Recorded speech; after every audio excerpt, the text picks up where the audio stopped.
Lo que el día de hoy vamos a empezar a ver se llama conociendo al Espíritu Santo. Y es que cuando hablamos nosotros del Espíritu Santo, varias cosas vienen a nuestra mente. Hablar del Espíritu Santo no es tan sencillo. Hablar del Espíritu Santo es algo que puede potenciar nuestra vida si nosotros logramos comprender, y más que comprender, abrir nuestros corazones para que las cosas que quizás no entendemos, Dios las pueda clarificar en nuestras vidas con hechos concretos. El día de hoy vamos a empezar esta serie y yo les invito para que podamos nosotros disponernos a poder comprender lo que el Señor tiene para nuestras vidas. Que no caigamos nosotros en prejuicios, que no caigamos nosotros quizás en cosas que hemos escuchado. Y es que normalmente eso es lo que pasa.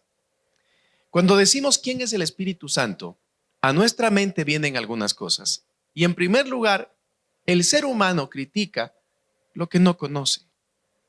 Entonces, si tiene una vaga idea de algo y no conoce a profundidad, lo que el ser humano normalmente hace es criticar.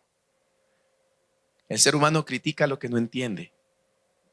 Es decir, si alguna cosa no comprende, no le parece bien, no lo tiene del todo claro, entonces la reacción del ser humano no es preguntar. La reacción del ser humano es criticar para desmerecer lo que no está logrando entender. Y finalmente, el ser humano critica lo que no puede explicar. Cuando no podemos nosotros explicar de una buena manera con argumentos algún tema, alguna situación, entonces el ser humano lo que hace es criticar eso. El día de hoy nos proponemos abrir la puerta para empezar una nueva serie de estudios bíblicos en donde podamos nosotros tener un acercamiento al Espíritu Santo.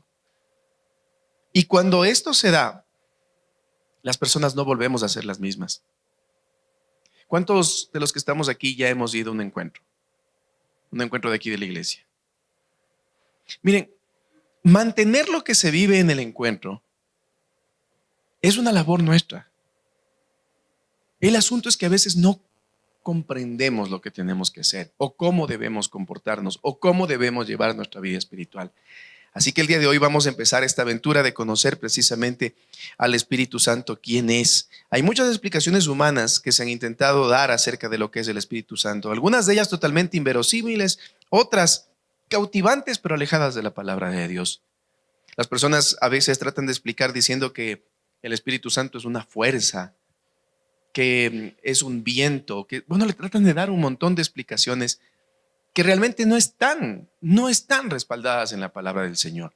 Lo que hoy vamos a hacer es hablar de varias características que la palabra del Señor nos presenta acerca del Espíritu Santo, porque este tema resulta realmente controversial. El ser humano, cuando no comprende algo, en vez de entenderlo, lo que hace es tomar postura. Es decir, si no entiende algo, no se interesa por investigar, por preguntar, por averiguar. Si mira alguna cosa que no comprende, lo último que hace es inquirir sobre eso. Normalmente el ser humano lo que hace es tomar posturas. Y las posturas muchas veces son, no, eso conmigo no. O en otras ocasiones la postura es, esto me encantó y esto es lo mío y solamente esto es y esto es el todo. Y en realidad nuestro Dios es integral. No podemos nosotros hacer un énfasis en una sola cosa. Porque nuestro Dios tiene respuestas para muchas cosas. Él es integral y copa muchas áreas de nuestra vida, toda nuestra vida. Entonces, negarnos o tomar postura una resistencia respecto al Espíritu Santo es algo que no es sabio. Porque como vamos a ver el día de hoy, nos vamos a privar de algo importantísimo dentro de la vida cristiana si tomamos una postura de rechazo. El Espíritu Santo fue dado por nuestro Dios y vamos a ver qué es lo que Él hace. Hoy vamos a ver solamente una de las características nada más. Miren, existen dos formas de poder dar explicación a lo que nosotros vivimos. En primer lugar, cuando decimos ¿quién es el Espíritu Santo? Nosotros podemos dar humanamente una explicación acerca de las cosas que Dios hace. Entonces, nos vemos nosotros metidos en explicaciones a veces hasta vagas, sin fundamento muchas veces, de lo que nosotros nos imaginamos que Dios puede hacer. Nosotros nos imaginamos que Dios sí puede esto, Dios no puede el otro. Les pongo un ejemplo. A veces la gente dice, no, ¿qué ha de ser de Dios esto? ¿qué ha de ser de Dios del otro? Dios no se mueve así, Dios no hace esto, Dios se hace el otro, Dios se hace la una cosa, Dios no hace la otra cosa. Y nos olvidamos de un principio fundamental dentro de la vida cristiana. Ese principio fundamental se llama la soberanía de Dios. ¿Cómo podemos definir la soberanía de Dios? ¿Alguna idea? La soberanía de Dios se resume en esto. Diga conmigo, Dios hace, más fuerte, Dios hace lo que le da la gana. Esa es la soberanía de Dios. Regrésele a ver a la persona que tiene a su lado y dígale, Dios hace lo que le da la gana. No le encasilles, dígale. Mire, nosotros los seres humanos somos expertos en encasillar a Dios con explicaciones que nosotros nos hemos inventado o hemos concluido sobre la base de nuestra experiencia y de nuestro poco conocimiento respecto a la palabra de Dios. Y a veces ese cajón que hemos hecho nosotros responde también a los intereses que humanamente tenemos para poder explicar algo que no entendemos. Eso socialmente se llama religión. La religión es darle forma a Dios, yo dándole forma a Dios, yo diciéndole a Dios lo que sí puede y lo que no puede. Y la religión es lo que hemos vivido durante muchos años, durante mucho tiempo. La religión ha sido utilizada incluso para poder someter a los pueblos. Hace más de 500 años, cuando llegó Cristóbal Colón a América, vino precisamente con un grupo de personas para someter a los que encontraban, pero también ocuparon algo. Ocuparon una religión para someter a la gente. Es enseñanza respecto a lo que Dios sí puede y lo que Dios no puede. Vayan ustedes a varias iglesias, sobre todo en el centro histórico, y ustedes van a encontrar unos cuadros terroríficos. Porque se ha ocupado la religión para someter por miedo a las personas. ¿Alguien ha ido a la iglesia de Baños, por ejemplo? ¿Ha visto los cuadros de la iglesia de Baños? El volcán erupcionando, ¿no? Y uno se para ahí a ver eso y a uno le da miedo. Y es que la religión es un objeto de miedo para que nosotros respondamos a algo que alguien quiere que hagamos. Entonces, nosotros aquí no les enseñamos religión. Porque la religión es una idea de lo que el hombre le autoriza a Dios que haga. Yo no soy nadie. No somos nadie para decirle a Dios qué sí puede y qué no puede. Porque Dios es soberano. Él hace lo que Él quiere. Ahora, existe otra manera. Y la otra manera es la palabra de Dios diciéndonos a nosotros lo que Dios hace. La palabra de Dios enseñándonos a nosotros cómo se mueve Dios. No el hombre diciéndonos que sí y que no hace Dios, sino la palabra de Dios diciéndonos a nosotros, revelándonos lo que Dios hace, lo que Dios no hace, cómo se mueve, en dónde se mueve. A eso nosotros le llamamos el reino. El reino de Dios es el gobierno de Dios que viene a través de la revelación que está contenida en las Sagradas Escrituras. Entonces existen dos maneras.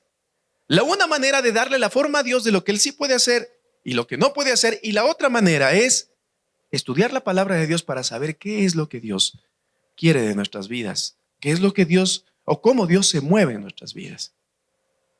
Existen esos dos caminos. Cuando nosotros hablamos de esto, les quiero preguntar a ustedes, ¿Jesucristo habló del Espíritu Santo?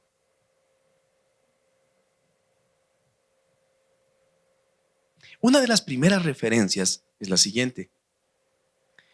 Jesucristo dando una promesa sobre la venida del Espíritu Santo, sobre los discípulos originales, sobre los seguidores originales de nuestro Señor. Se preparaba para ascender, para regresar al seno del Padre. Y el Señor pronuncia estas palabras que están contenidas en Hechos, en el capítulo 1, los versículos 7 y 8. Y voy a leer la versión que se llama Palabra de Dios para Todos. Esta versión dice, Jesús les contestó. ¿Por qué les contestó? En primer lugar, porque ellos estaban preguntando cosas que no les competían saber. ¿Cuándo vuelve el Señor? ¿Cuándo pondrá la paz? ¿Cuándo ya tomará el dominio de las cosas? ¿Cuándo será? ¿Cuándo será? Entonces él responde de la siguiente forma a Jesús. El Padre es el único que tiene la autoridad de decidir las horas o las fechas. ¿Por qué será eso? ¿Por qué?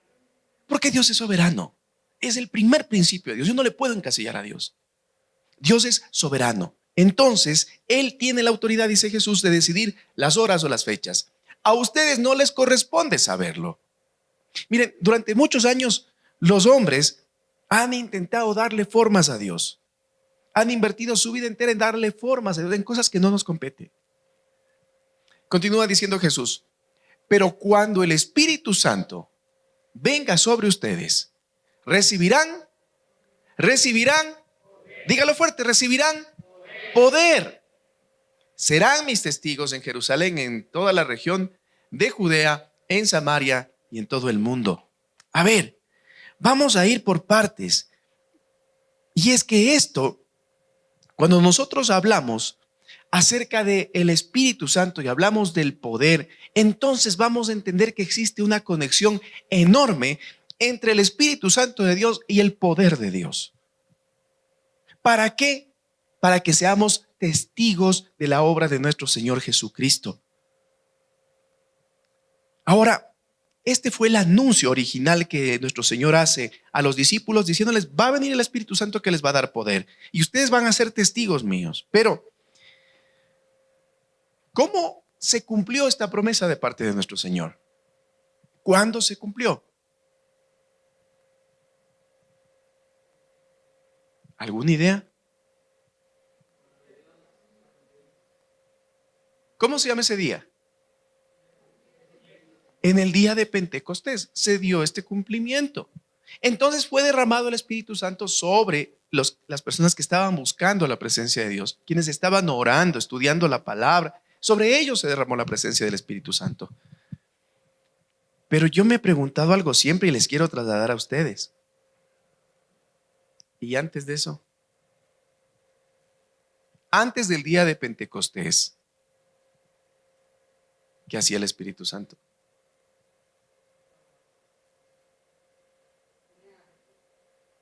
Muchas personas piensan que el Espíritu Santo inicia su obra a partir de Pentecostés, pero yo me pregunto algo. Si recorro hacia atrás en la historia, ¿será que un personaje como Noé no estuvo lleno del Espíritu Santo para proceder como procedió? Tantos años construyendo un arca, en obediencia llevando a los animales y todo lo que nosotros hemos escuchado de la historia de Noé. ¿Será que Abraham no estuvo lleno del Espíritu Santo?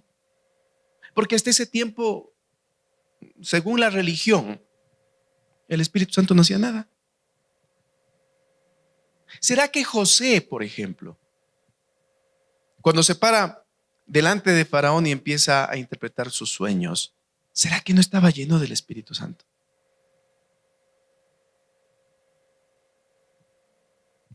¿Será que los profetas, será que los reyes, como David, como Salomón, como el propio Saúl, será que nunca estuvieron llenos del Espíritu Santo?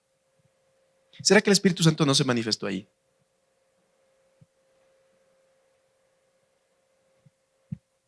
¿Será que personajes bíblicos como Jeremías, como Isaías, como Nahum, será que ellos... Y le hago una pregunta más profunda todavía. ¿Será que nuestro Señor Jesucristo no estuvo lleno del Espíritu Santo porque aún no llegaba a Pentecostés?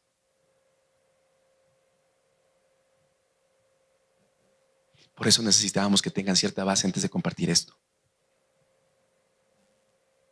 Porque esto le puede causar un shock a mucha gente. Y la respuesta es sí. La palabra de Dios nos dice que sí, que Jesucristo estuvo lleno del Espíritu Santo. Cuando Él fue tentado por Satanás en el desierto, la palabra me dice claramente que Él estaba lleno del Espíritu.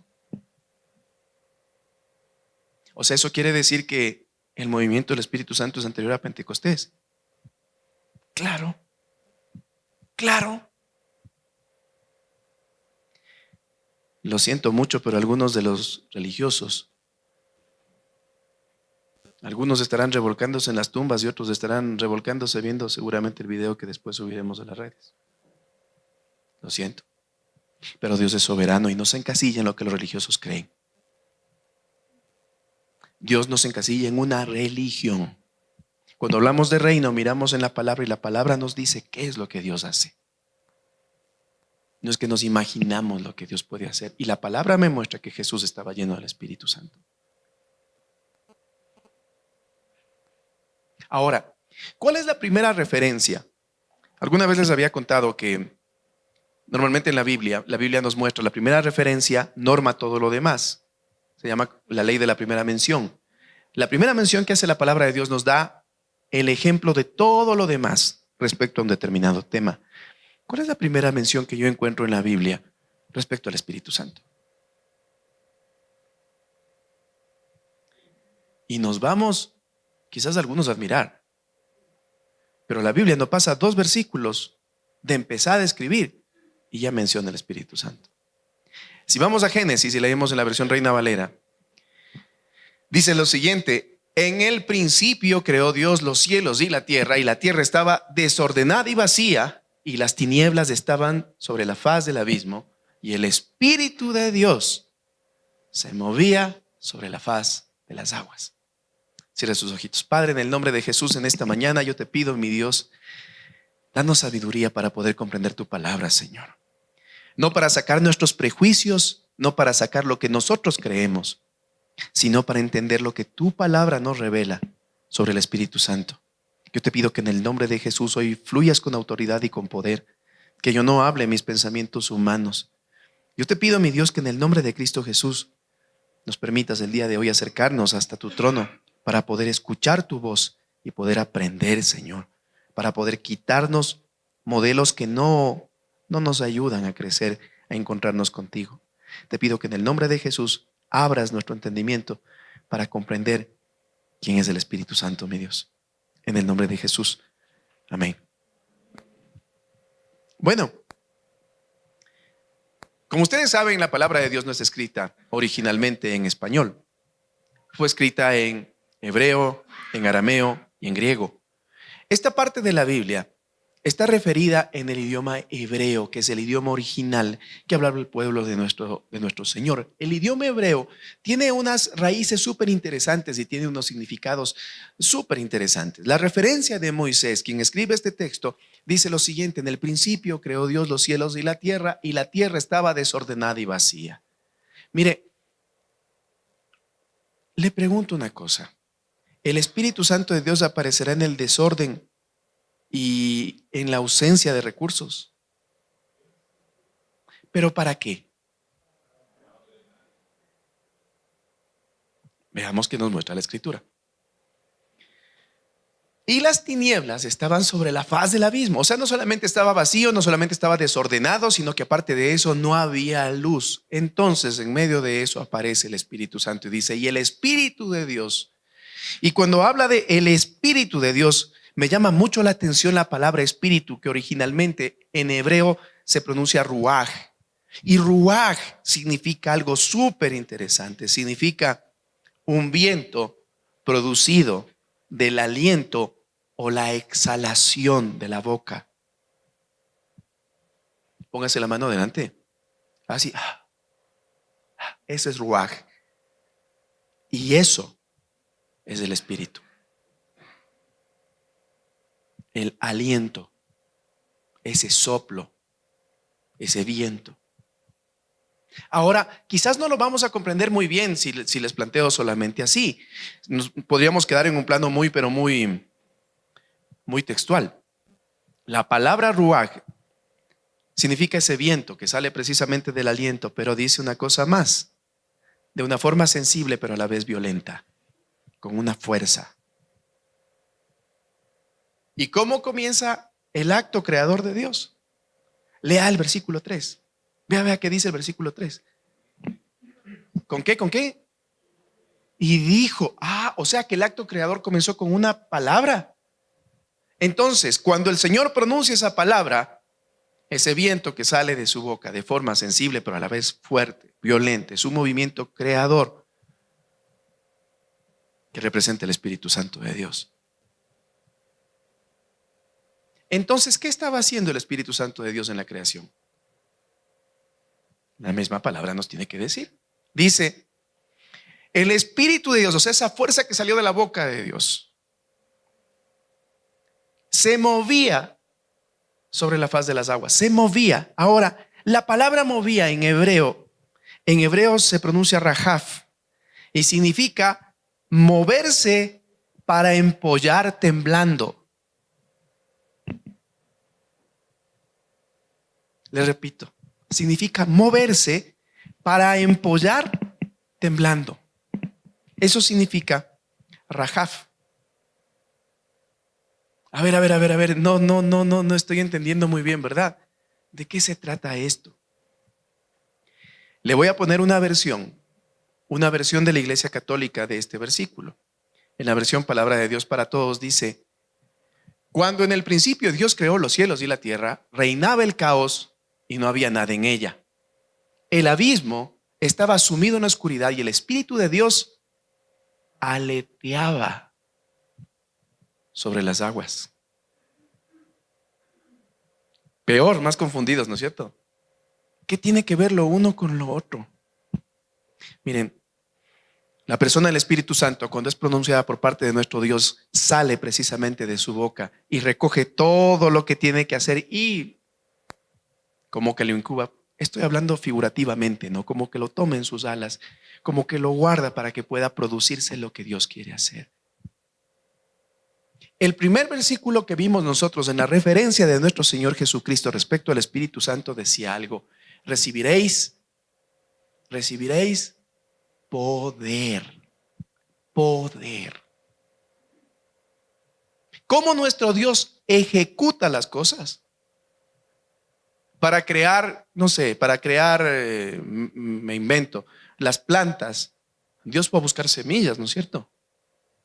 Fue a ver la tierra, fue a arar el campo, puso las semillas. Así dice la palabra. ¿Qué dice la palabra? ¿Cómo creó las plantas? ¿Cómo? Y dijo, con la palabra. Y la palabra de nuestro Dios es suficiente para la creación. ¿Por qué? Porque el Espíritu de Dios se mueve recogiendo todo y haciendo que se haga, porque Dios le dio ese poder. En otras palabras, el Espíritu Santo de Dios es poder de Dios. Cuando usted se niega a entender lo que el Espíritu Santo de Dios tiene para su vida, usted se está negando a vivir una vida de poder en el Señor. Cuando Dios hablaba, el poder sobrenatural del Señor ejecutaba la creación por medio del Espíritu Santo, aleteando, moviéndose, llevando toda la unidad. Piense usted en una gallinita. Cuando quiere hacer dormir a sus polluelos, ¿cómo hace la gallina? ¿Deja separado el que le cae mal? O hasta el más feíto también le recoge, ¿verdad? Y le pone bajo sus alas. Esa es la figura. Acuérdese que la Biblia no tiene, hay muchas partes que no son textuales, que son más bien partes poéticas, retóricas. Y la figura más o menos es esa. El Espíritu Santo nos lleva a la unidad, que será motivo de otra predicación para poder estudiar. Pero el Espíritu Santo de Dios lo que hace es juntar todo eso para que seamos uno. Y para que se produzca lo que Dios quiere de nuestras vidas, porque Dios le ha dado ese poder. El Espíritu Santo de Dios nos ha dado poder, le ha dado poder. Y cuando Él se manifiesta, tiene poder. Y ese poder nos lleva a la unidad. ¿Sabe qué es lo que nos ha pasado normalmente? Los desórdenes que nosotros hemos tenido, los desajustes que hemos tenido en algún servicio cristiano, le hemos chantado la responsabilidad al Espíritu, diciendo es que el Espíritu nos llevó. El Espíritu lleva a la unidad. Y Dios le ha dado poder para que lo que Dios Padre planificó Jesucristo lo pagó con la sangre de Él vertida en la cruz y el Espíritu Santo de Dios lo ejecuta porque tiene poder.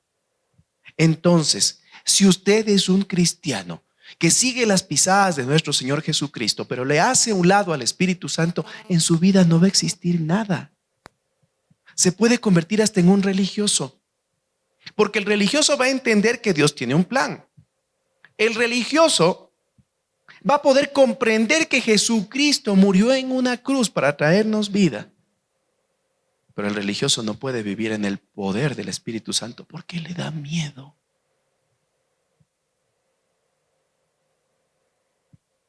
Finalizo porque hoy era un mensaje solo introductorio nomás. Entonces, ¿quién es el Espíritu Santo? El Espíritu Santo es el poder de Dios. Diga conmigo, poder de Dios. Si es que usted se niega a tener una relación con Dios, sería ilógico. Si usted se niega a tener una relación con Jesucristo, sería ilógico. Negarse una relación con el Espíritu Santo es igual de ilógico. Ahora, si le estoy mostrando que la Biblia no pasa 2 versículos y ya nos habla del Espíritu Santo, es porque debe ser algo importante, ¿no es cierto? Y si le estoy mostrando eso, y si le estoy diciendo que no es precisamente la obra del Espíritu Santo que empieza en Pentecostés en Hechos 2, no es que allí comienza, sino que empezó muchísimo antes. Entonces le pregunto yo algo, ¿cómo se recibe al Espíritu Santo? Porque la idea que nos han tratado de vender los religiosos es de que al Espíritu Santo se lo recibe en medio de un estado así como de ósmosis, ¿no? Una cosa así donde media sensorial, donde la gente se da 3 trampolines para atrás, 2 para adelante, se cae parado de oreja, entonces ahí es que en realidad eso funciona. Y si es que no cae parado de oreja, entonces no recibió el Espíritu, así nos dicen, ¿no? Pero si le estoy demostrando que en Pentecostés no empieza la obra del Espíritu Santo, sino muchísimo antes, entonces ¿cómo se lo recibe?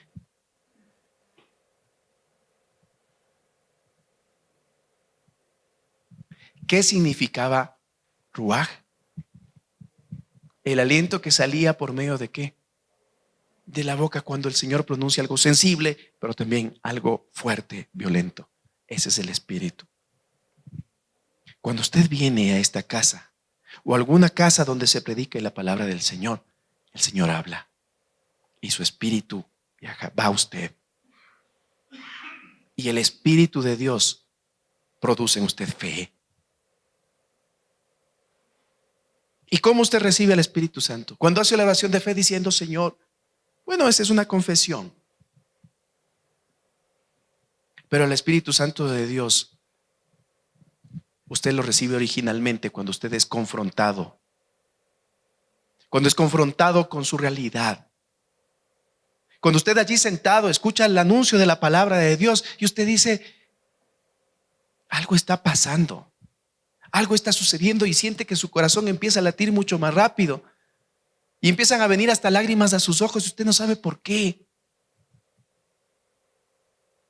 Es que es el aliento de Dios, ese ruaj que le está tocando. No necesita darse 3 trampolines para recibir al Espíritu Santo de Dios. Desde el primer momento que usted es confrontado y usted permite que ese mensaje se haga carne en su vida, y no solamente que lo escucha, sino que lo pone por obra, entonces usted está recibiendo del Espíritu Santo en su vida. Algo que los religiosos no van a entender. ¿Por qué? Porque para ellos será sentarse en cualquier iglesia, escuchar un sermón y volver a la casa haciendo exactamente los mismos. ¿Cuándo empieza a actuar el Espíritu Santo de Dios? Cuando el mensaje que ha sido presentado usted lo tome en serio. Y cuando usted permite que eso se convierta en una práctica diaria en su vida, entonces el Espíritu Santo empieza a obrar en su vida.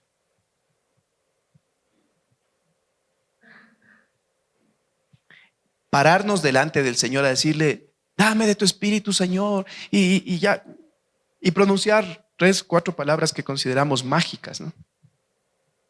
Frases a veces aprendidas que no sabemos ni siquiera qué es lo que quiere decir. Frases como te anhelo, Espíritu Santo. Y quizás el Espíritu Santo dice, yo también te anhelo. Lee la palabra, Ahí va a soplar ese aliento de vida. Y ahí vas a entender. Y ahí vas a empezar a experimentar. Porque el Espíritu Santo no viene simplemente porque sí. Viene por un convencimiento que nace del anuncio de la palabra. Pablo dijo algo. Dijo, no me avergüenzo del Evangelio, porque es. Y el poder de Dios, ¿de dónde viene? Viene de nuestro Dios, de su palabra, de su anunciación. Pablo entendió claramente que el poder de Dios, el Espíritu Santo de Dios, se mueve con la palabra de Él. No es un acto extrasensorial en donde uno termina torcido, templado, acostado. A veces el Señor se manifiesta. Sí. Pero todo parte ¿de qué? De ser confrontado con la palabra. Y miren, yo no estoy en contra de nada. Más bien, quienes han ido a un encuentro, ustedes saben todas las cosas que pasan. Porque yo no me puedo poner del otro lado tampoco. Yo no le puedo decir, no, Dios así no se manifiesta, porque me convertiría en otro religioso más. Cuando lo que Dios hace con su Espíritu Santo obrando nos lleva a la unidad, entonces yo entiendo y digo, el Espíritu se está manifestando. Pero cuando trae confusión, cuando trae un rechazo, cuando no trae una confrontación, entonces podrá ser cualquier otra cosa. Pero el sello del Espíritu Santo nos lleva a la unidad, a la unidad. Entonces, yo no puedo entender, yo no puedo comprender cómo personas que tienen una vida totalmente desordenada, personas que dividen el reino de Dios, personas que tratan de poner a pelear unos contra otros, pretendan impartir el Espíritu Santo. Porque el Espíritu Santo es poder de Dios que nos lleva a la unidad. Ahora que vamos a empezar este apasionante tema de estudiar el Espíritu Santo, quiero que estemos claros.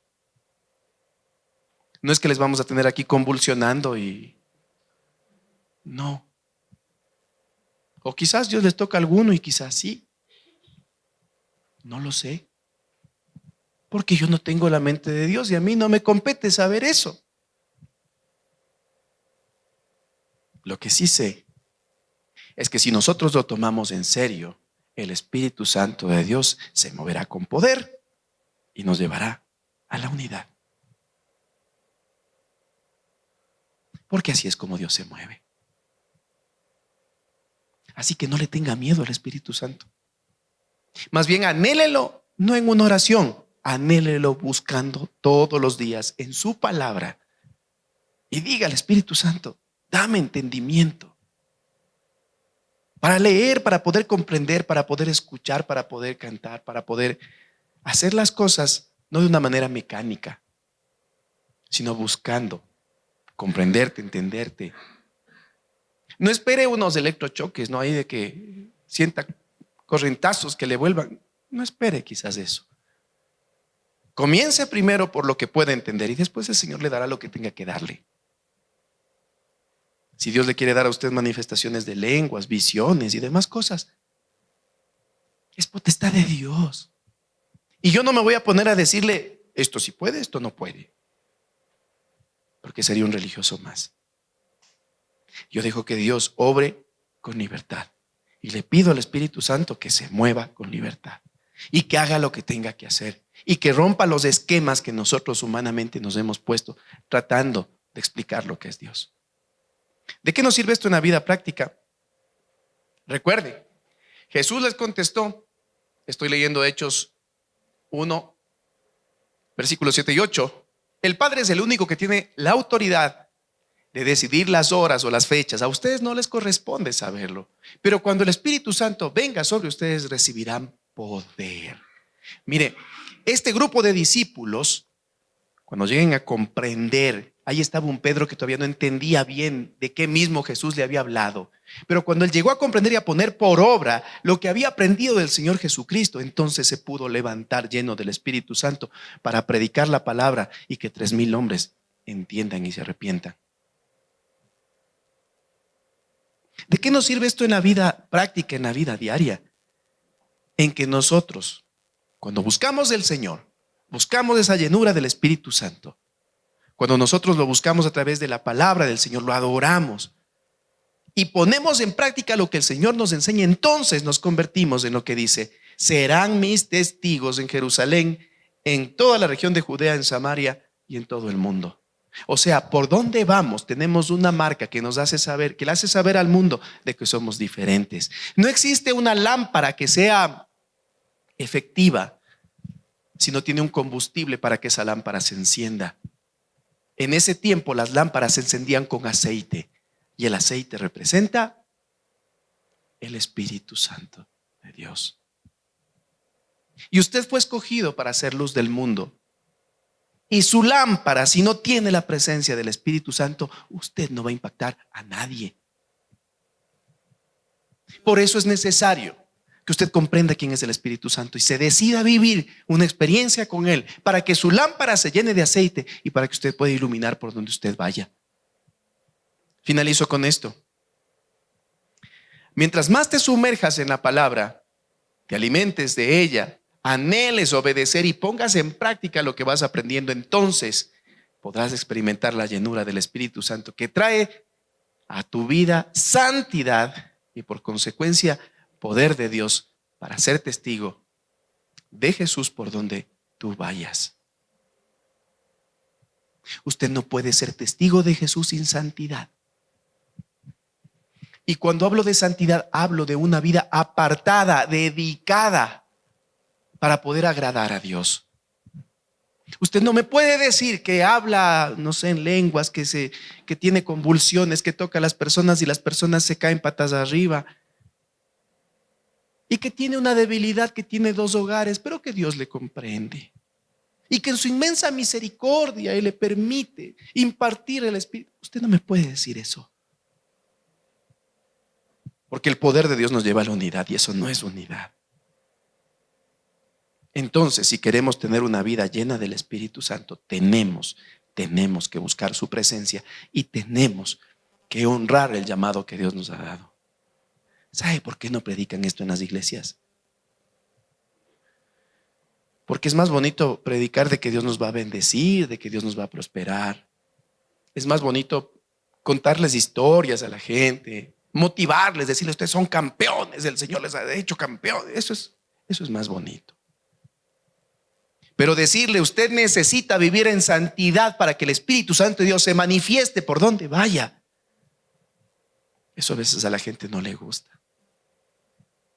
Los cobardes se asustan, se van. Y a la gente no le gusta, a los líderes religiosos no les gusta quedarse solos. Pero yo le quiero decir algo en este día. Si usted se decide a tener una relación con el Espíritu Santo, Dios le va a dar poder a su vida. Y puede ser que en esta iglesia no estemos un montón. Pero si nos quedamos unos pocos llenos del poder del Espíritu Santo, seremos capaces de alumbrar a otros tantos y después el Señor traerá al que tenga que traer. Necesitamos tener una vida de santidad. De esto no se habla en las iglesias. No les gusta hablar de esto. Porque la vara se pone alta para el que se para aquí. Para que el poder de Dios se manifieste, necesitamos una vida de santidad. Y eso quiere decir vivir apartado para agradar a Dios, no para nuestros impulsos. Eso de que estoy en un proceso de salida, ya el Señor está tratando conmigo. Si usted quiere ser lleno del Espíritu Santo, eso no le va a ayudar mucho. Así que yo le invito para que usted comprenda que mientras más se sumerge en la palabra, mientras usted más obedece a la palabra del Señor, más lleno del Espíritu Santo es. Y por lo tanto, más poder el Señor puede tener en su vida. Mire, el primer encuentro de varones que hicimos rompió todos los esquemas. ¿Cómo se hacen normalmente los encuentros? Se reparten los temas, oran por lo que van a compartir, se hacen grupos de ayuno. La última semana se reparte de tal forma la oración y el ayuno para que todos los días alguien esté orando y ayunando por el encuentro. Se tienen por lo menos al final unas 4 reuniones puede ser. Se van al sitio donde se va a tener el encuentro, se ora de cuarto en cuarto, se unge de cuarto en cuarto. Se prepara hasta el sitio donde usted va a sentarse a comer, la persona que va al encuentro. Entonces se unge con aceite hasta la silla donde usted se va a sentar. Así se hace. Y lo hemos estado haciendo así también nosotros. Pero el primer encuentro, ¿saben quién era el equipo de apoyo? Solo yo.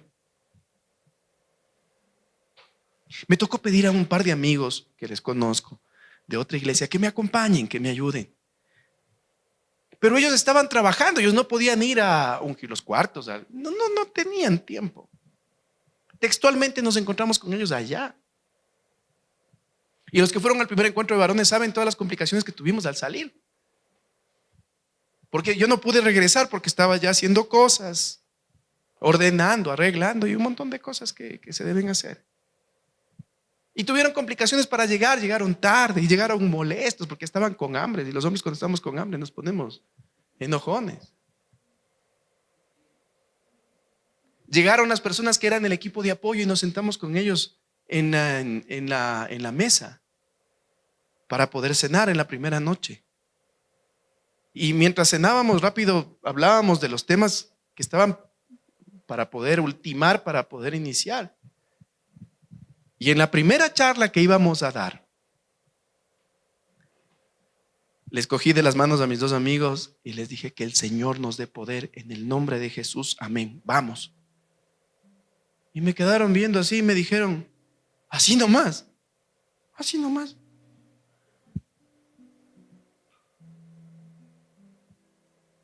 Y desde la primera charla que el Señor empezó a poner sobre el grupo de varones que fuimos, el Espíritu Santo de Dios empezó a ministrar.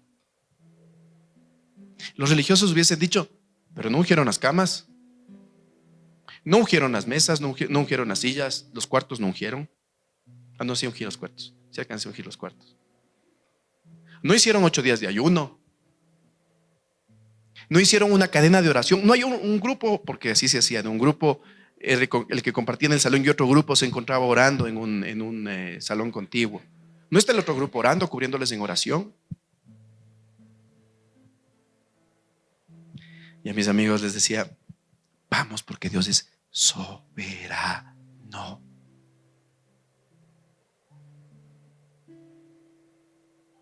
El Señor no se ajusta a moldes. El Señor se mueve como Él quiere. Y cuando hay una vida de santidad, el Señor respalda. Así que no le tenga miedo. Porque el Espíritu Santo de Dios le puede dar poder si usted vive una vida de santidad, buscando agradarle a Él más que a los hombres. Esta mañana el Señor ha hablado y ha puesto delante de ti la muerte y la vida. Decide qué vas a hacer. ¿Vas a seguir con miedo privándote de vivir una vida de poder en el Espíritu Santo de Dios? ¿Vas a vivir una vida de criticar a todo lo que suene como Espíritu Santo de Dios? ¿O vas a decidir empezar una relación con Él a través de su palabra en obediencia? Decide pensando en ti y en tus generaciones, porque lo que hoy decidas será mañana la bendición de tu casa o será el dolor de tu casa. Si tú no quieres vivir con el Espíritu Santo en una relación, seguramente mañana tendrás una familia religiosa que viene a la iglesia por venir, pero que cruza esa puerta y hace lo que todo mundo hace. Decide. Aquí termina mi parte y comienza la tuya. Pongámonos de pie, por favor.